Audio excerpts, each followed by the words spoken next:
तो हम लोग कुतुबुद्दीन ऐबक के बारे में पढ़ रहे थे, यानी कि इसके पीछे एक छोटी सी कहानी को समझिए कि 1191 ईस्वी में मोहम्मद गोरी ने भारत पर आक्रमण किया था और इस आक्रमण के समय उसका सामना भारत के प्रसिद्ध राजा पृथ्वीराज चौहान से हुआ।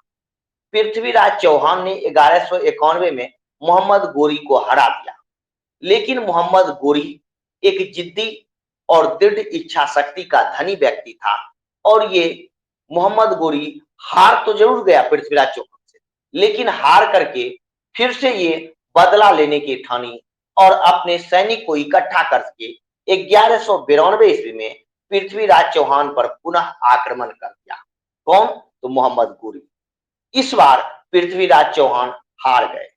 पृथ्वीराज चौहान को बंदी बना लिया मोहम्मद गोरी ने और पृथ्वीराज चौहान को बंदी बना करके उसे अंत में मौत के घाट में उतार दिया गया, है ना। इसके बारे में और सारी कहानी है, लेकिन वो प्रमाणिक नहीं है ना। लेकिन इतना ही बात जान लीजिए कि मोहम्मद गोरी ने पृथ्वीराज चौहान का अंत कर दिया और इसके राज्य पर कब्जा कर दिया, है ना।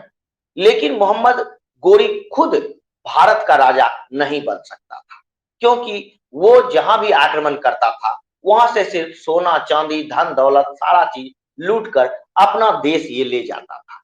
तो 1192 ईस्वी में पृथ्वीराज चौहान को हराने के बाद, भारत के राज्य को अपने हाथों में लेने के बाद ये सिर्फ यहाँ लूटपाट किया, सोना चांदी धन दौलत सब लूट लिया और ये अपने राज्य अपने देश लौटने लगा। तो उस समय इसने भारतीय साम्राज्य को अपना एक गुलाम, और ये गुलाम कौन था? तो कुतुबुद्दीन ऐबक था।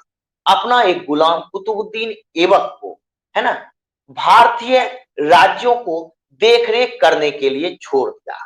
तो 1192 से लेकर 1206 ईस्वी तक कुतुबुद्दीन ऐबक ने गोरी का गुलाम बनकर, गोरी के राज्यों का सेवक बनकर सिर्फ देखरेख किया, है ना, रक्षा किया गोरी के भारतीय राज का।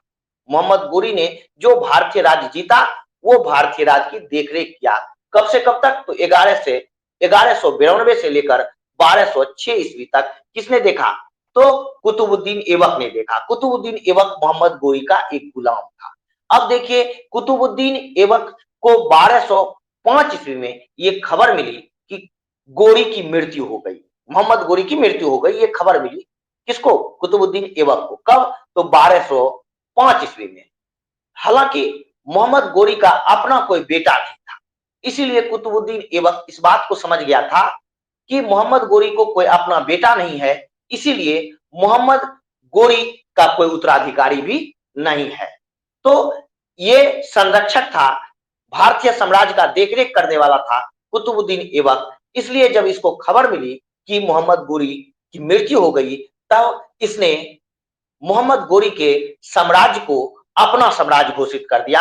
यानी कि 1206 ईस्वी में भारतीय राज्य का स्वयं को नेता घोषित कर दिया गया, भारतीय राज्य का स्वयं को राजा घोषित कर दिया गया, भारतीय राज्य का स्वयं को सुल्तान घोषित कर दिया। कौन? तो कुतुबुद्दीन ऐबक ने। तो इस प्रकार 1206 ईस्वी में भारत के इतिहास में एक नया काल आरंभ हुआ और ये काल है सल्तनत काल, है ना। तो सल्तनत काल का जो आरंभ है वो 1206 ईस्वी में आरंभ होता है और इसको आरंभ करने वाले हैं कुतुबुद्दीन ऐबक। कुतुबुद्दीन ऐबक चूंकि गुलाम था, है ना, कुतुबुद्दीन ऐबक गुलाम था किसका? तो मोहम्मद गोरी का। इसीलिए कुतुबुद्दीन ऐबक ने जिस वंश की स्थापना की वह वंश कहलाया गुलाम वंश। तो आपसे पूछेगा गुलाम वंश के संस्थापक, तो कुतुबुद्दीन ऐबक। सल्तनत काल का पहला वंश तो कुतुबुद्दीन ऐबक। अब देखिए, कुतुबुद्दीन ऐबक ने भारतीय साम्राज्य साम्राज्य पर भारतीय साम्राज्य पर बताइए, अभी पहले समझ लीजिए। तो भारतीय साम्राज्य पर अपना राज स्थापित कर दिया, भारतीय साम्राज्य का ये राजा बन गया कुतुबुद्दीन ऐबक। लेकिन ये राजा बन जाना सिर्फ आसान नहीं था। क्यों? क्योंकि इसके लिए संकट सामने खड़ी थी। कुतुबुद्दीन ऐबक एक गुलाम था मोहम्मद गोरी का, और मोहम्मद गोरी का कुछ और गुलाम था। कुवाचा एक गुलाम था मोहम्मद गोरी का, है ना। वो भी चाहता था, मोहम्मद गोरी का जो गुलाम था कुवाचा, वो चाहता था कि हम भी राजा बने, है ना। यानी कि ये ईर्ष्यालु नजर से देखने लगा कुतुबुद्दीन ऐबक को। कौन? तो कुवाचा। एक और गुलाम था एल्दौज, ये भी बड़ा ईर्ष्यालु नजर से देखता था कुतुबुद्दीन ऐबक को। एल्दौज और कुवाचा दोनों भविष्य के लिए एक मुसीबत बनकर खड़ा था। किसके लिए? तो कुतुबुद्दीन ऐबक के लिए। क्यों? क्योंकि जिस तरह से कुतुबुद्दीन ऐबक एक गुलाम था मोहम्मद गोरी का, उसी प्रकार कुवाचा और एल्दौज भी मोहम्मद गोरी का गुलाम था। ठीक है। लेकिन मोहम्मद गोरी का सबसे जो शक्तिशाली गुलाम था, जिसके पास सैन्य बल था, जो सैनिक योग्यता में सबसे मजबूत था, वो थे कुतुबुद्दीन ऐबक। इसलिए कुतुबुद्दीन ऐबक ने सबसे पहले इन दो दुश्मनों को ठिकाने लगाया, यानी एल्दौज और कुवाचा को समाप्त किया और अपने साम्राज्य को सुरक्षित कर दिया। कुतुबुद्दीन ऐबक यहां पर एक महत्वपूर्ण दिमाग ये लगाया कि उसको लगा कि अगर हम साम्राज्य का विस्तार करने पर ध्यान देंगे तो हमारे दुश्मन हमारे राज्य के अंदर हमारे खिलाफ विद्रोह कर सकते हैं। इसलिए कुतुबुद्दीन ऐबक ने अपने साम्राज्य का विस्तार करने की अपेक्षा अपने साम्राज्य को सुरक्षित रखने पर विशेष ध्यान दिया, है ना। तो सबसे पहले कुतुबुद्दीन ऐबक ने अपने साम्राज्य को सुरक्षित किया और सुरक्षित करके उन तमाम दुश्मनों से निपटान किया, उन तमाम दुश्मनों का निपटारा किया, उन तमाम दुश्मनों को इसने मिटा दिया जो कुतुबुद्दीन ऐबक के मार्ग में बाधा बनकर खड़ा हुआ था। तो इस प्रकार से एक मजबूत राज्य की स्थापना कुतुबुद्दीन ऐबक ने कर दिया और 1206 से ही शुरू होता है सल्तनत काल। वहीं से शुरू होता है गुलाम वंश भी। तो गुलाम वंश के संस्थापक भी कुतुबुद्दीन ऐबक और सल्तनत काल की स्थापना करने का भी श्रेय है कुतुबुद्दीन ऐबक को। कुतुबुद्दीन ऐबक एक योग्य सेनापति था, इसलिए उसने अपनी दिल्ली को पहले सुरक्षित किया, है ना। वो योग्य सेनापति भी था, साम्राज्य निर्माता भी था, लेकिन उसके साथ साथ वो कला और साहित्य का भी बहुत बड़ा विद्वान था। एक बहुत बड़े इतिहासकार थे हसन निजामी। हसन निजामी जैसे इतिहासकार इसी के दरबार में रहते थे और इसी का आश्रय पाते थे, यानी कुतुबुद्दीन ऐबक के दरबार में रहते थे हसन निजामी, है ना। ये बहुत बड़े इतिहासकार थे। इतना ही नहीं बल्कि कुतुबुद्दीन ऐबक स्थापत्य कला के क्षेत्र में भी बहुत रुचि रखने वाला था।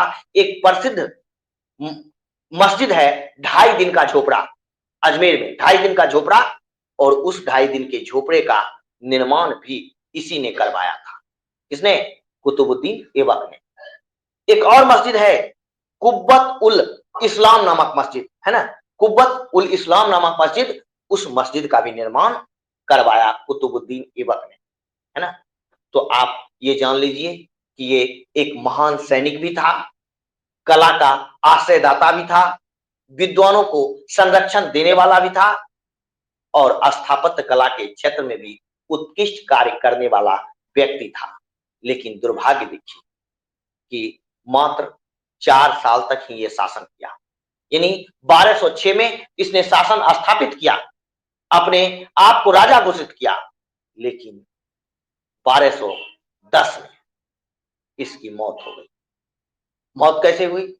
तो पोलो खेलते समय ये घोड़े से गिर गया और पोलो खेलते समय घोड़े से गिरने के बाद इसकी मौत हो गई। मात्र 4 साल तक गुलाम वंश का, सल्तनत काल का ये शासक रहा और उसके बाद 1210 ईस्वी में इसकी मौत हो गई पोलो खेलते समय घोड़े से गिरकर। तो यही है कुतुबुद्दीन ऐबक की बहुत शॉर्ट स्टोरी।